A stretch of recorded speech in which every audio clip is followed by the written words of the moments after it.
कहानी है रामपुर गांव की, जहां के मर्द महिलाओं को हमेशा नीचा दिखाने की कोशिश में रहते। अरे अभी तक खाना नहीं आया क्या? मुझे एक और शादी करने की जरूरत है। नहीं जी नहीं, ऐसा मत करना, वरना मैं कहाँ जाऊंगी। खाना लेकर मैं अभी आई जी। गांव की पंचायत में भी फैसले हमेशा औरतों के खिलाफ ही रहते। मैं जो फैसला सुनाता हूँ वो भगवान की आज्ञा होती है। इस लड़के ने अपने मन से शादी करके अच्छा नहीं किया। लड़के को घर भेज दो और इसकी शादी इसकी जाति की किसी लड़के से करवा दो, लेकिन ये लड़के, इसे तो गांव के बाहर निकाल दो। नहीं नहीं जमींदार साहब, ये क्या बोल रहे हैं? ऐसा नहीं हो सकता। मेरी बेटी मासूम है, इसे अच्छे बुरे की समझ नहीं है। अरे कहाँ जाएगी ये बेचारी? कहाँ जाएगी? इतनी चिंता है तो पूरे परिवार का गांव निकाला कर देते हैं। बेचारे पूरे बसे बसाए परिवार को गांव छोड़ना पड़ता है। चाहे जो हो, अगर बेटियों को कंट्रोल नहीं कर सकते तो गांव में रहने का कोई मतलब नहीं है। यहाँ औरतों को दब कर रहना होगा। कोई भी अपने हिसाब से कुछ नहीं कर सकता, सब ईश्वर की मर्जी से ही होगा। तभी गांव का एक आदमी दौड़ा दौड़ा आता है। सरपंच साहब, जमींदार साहब, वो कालिया है ना, उसकी बेटी पढ़ने के लिए शहर जा रही है। अच्छा, ये कब हो गया? और कालिया की हिम्मत कैसे हो गई ऐसा करने की? लेकर आओ उसे और उसकी बेटी को। बस फिर क्या था, हाजिर हो जाते हैं कालिया और उसकी बेटी सरपंच के सामने। अरे कालिया, ये क्या सुनने में आ रहा है? बेटी को इंजीनियर बना रहा है तू? और ये बता, गांव में तो स्कूल नहीं है, फिर कहां से इतनी क्लास पास कर गई तेरी बेटी? राधा, जो कि कालिया की बेटी है, उसे लगता है कि सरपंच उसकी तारीफ कर रहे हैं। सरपंच जी, मैंने ऑनलाइन पढ़ाई की है, डिस्टेंस लर्निंग से।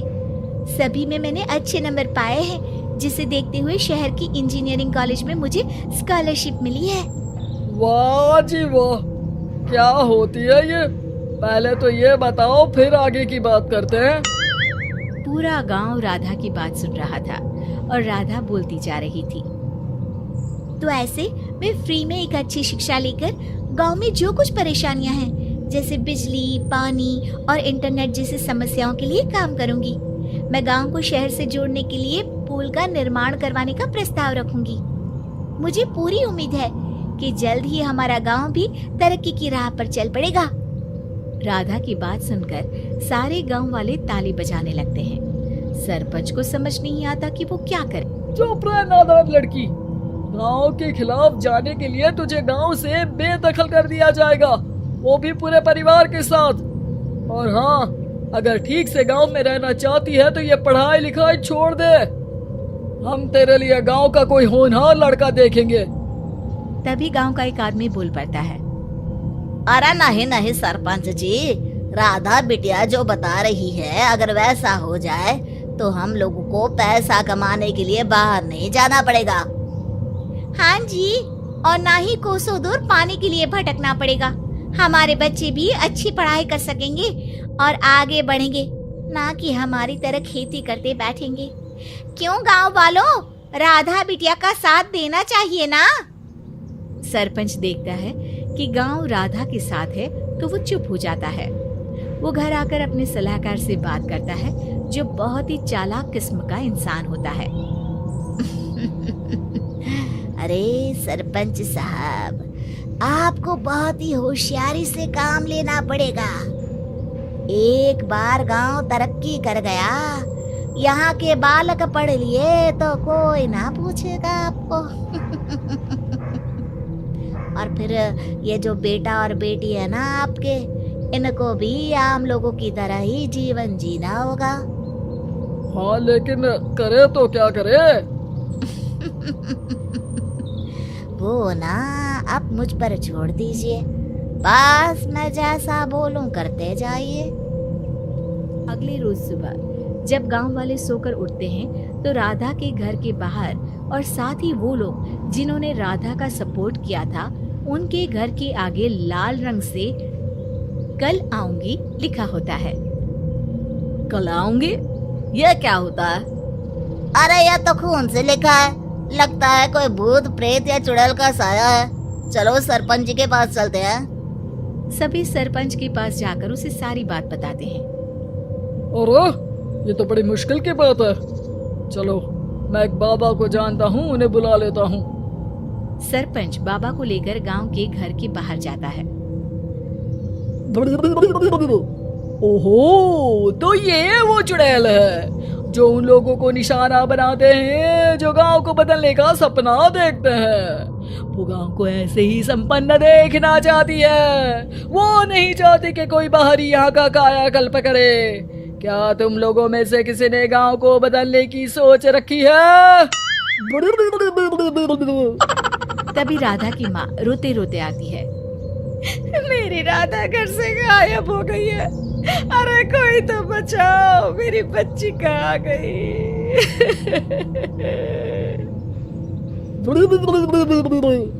ले गई वो चुड़ैल, तेरी बच्ची को ले गई। अब वो उसे श्रापित करके छोड़ेगी, उस पर चुड़ैल का साया हो जाएगा। तभी बुरी सी हालत में राधा भी वहां आ जाती है। उसके बाल चुड़ैल की तरह फैले होते हैं और कपड़ों में खून लगा होता है। सभी राधा को देखकर डर जाते हैं। माँ, पता नहीं मुझे कौन उठा कर ले गया था। अरे दूर दूर हो जा चुड़ैल, अब हम लोग इस गांव में नहीं रुकेंगे। अरे कैसे बातें कर रहे हैं आप?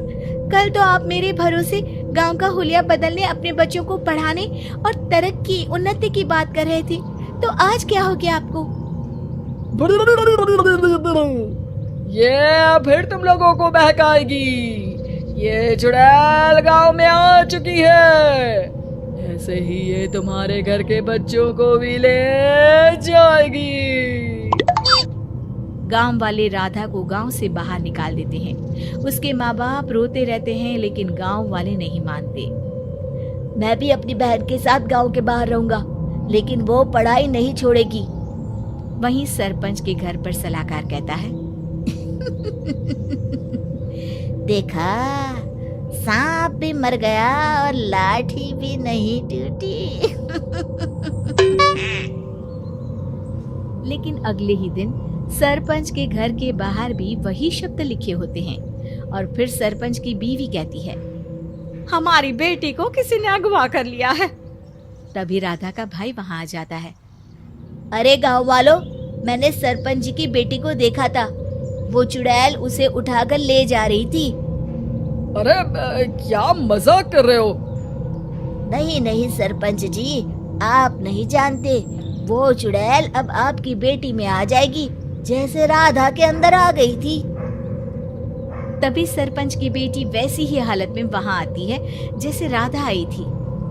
पापा, पता नहीं कैसे मैं गायब हो गई थी। चुड़ैल, इसके अंदर भी चुड़ैल का साया है, मारो इसे। अरे नहीं नहीं, इसे भी राधा के पास गांव के बाहर ही भेज दो। अरे चुप रहो, मेरी बेटी कहीं नहीं जाएगी और चुड़ैल वुड़ैल कुछ नहीं होता है। अरे कैसे बात कर रहे हो सरपंच जी? आप तो बोल रहे थे कि आपका फैसला भगवान का ज्ञान होता है, तो अपने पर बात आई तो अब आप ऐसे बोल रहे हैं। अरे ना ना ना, आपको अपनी बेटी को त्यागना ही होगा। अरे बुलाओ बाबा को। राधा का भाई बाबा को ले आता है, जिसे अब गांव वालों के डर के कारण सच बोलना पड़ता है। मैं कोई बाबा नहीं हूँ, मैं तो मोची था। ये सलाहकार महोदय ने मुझे कहा था एक्टिंग करने को। वो मुझे पैसे देने वाले हैं। अब मुझे माफ कर दो। गलती हो गई, मुझे माफ कर दो। तभी वहां राधा आ जाती है।